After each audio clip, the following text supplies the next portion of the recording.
It's season 6, and it's our show, so I'm fucking around a little. Alrighty then, let's take a look at Penn and Teller back in the 80s. Bark me out, bodacious brethren. Teller bought a video camera and a bitchin' Betamax, and we're doing the wild TV thing for sure.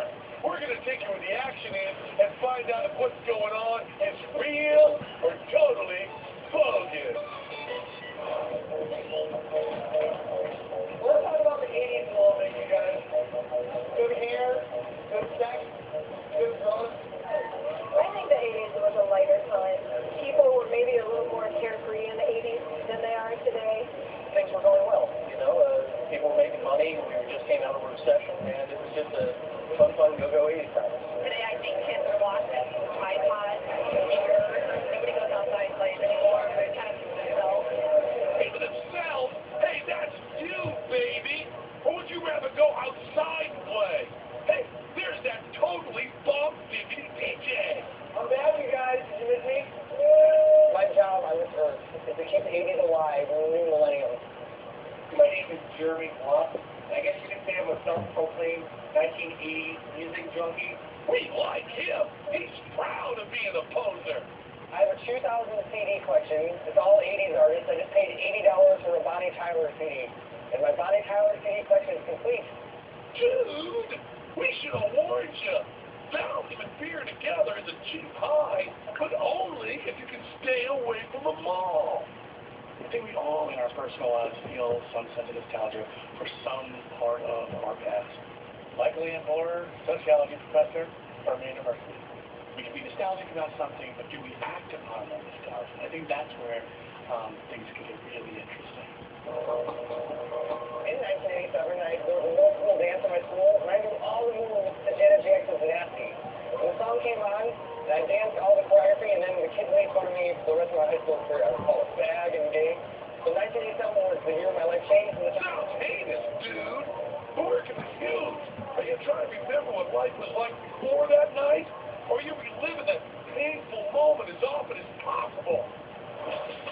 This balloon is a symbol of our decade, the 1980s. It just keeps getting bigger. We wanted our MTV, and for our sins, we got it. Now the music's not enough. We need big, expensive videos. Bigger. We pay twice as much for jeans that are half worn out because Calvin says they look most excellent. Bigger. And now we're throwing billions into Star Wars suit defense. Bigger. Bigger. We're going to be the biggest. No way the commies are going to fuck with us. Nothing's going to pop it. Sure, the bank fucked a few grannies out of their retirement, and maybe our friends sold some guns to our enemies and gave the cash to some flunky freedom fighters, but nothing's going to burst a big, fat bubble. I know, John Lennon shot. The gay cancer thing, I guess. Aren't we all ironic and shit?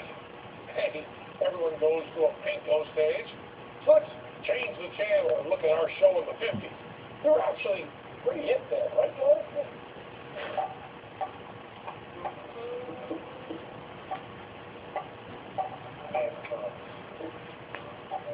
Walks, chasms, solid trees, tide, chunks, sides of cold. We spews worship.